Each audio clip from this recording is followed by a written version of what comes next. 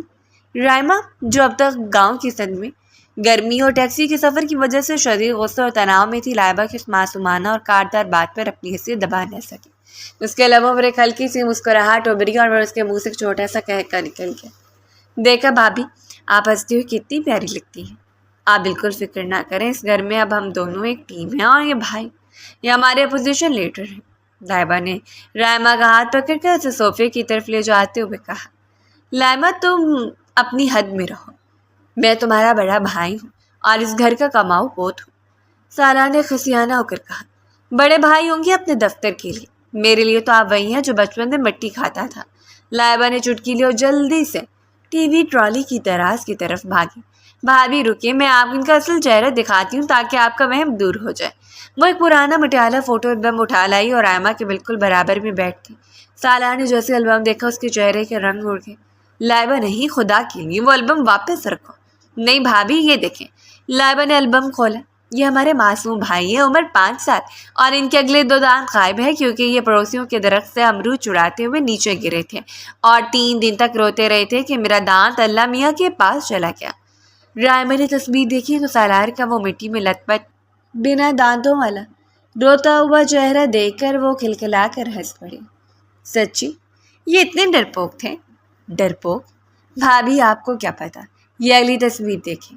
امی نے ان کو زبردستی لڑکیوں والی فراک پہنائی تھی کیونکہ یہ ضد کر رہے تھے کہ مجھے بھی لائبہ جیسی لال فراک پہننی ہے، اور پاؤں میں گھنگرو باندھ کر ناچ رہے تھے۔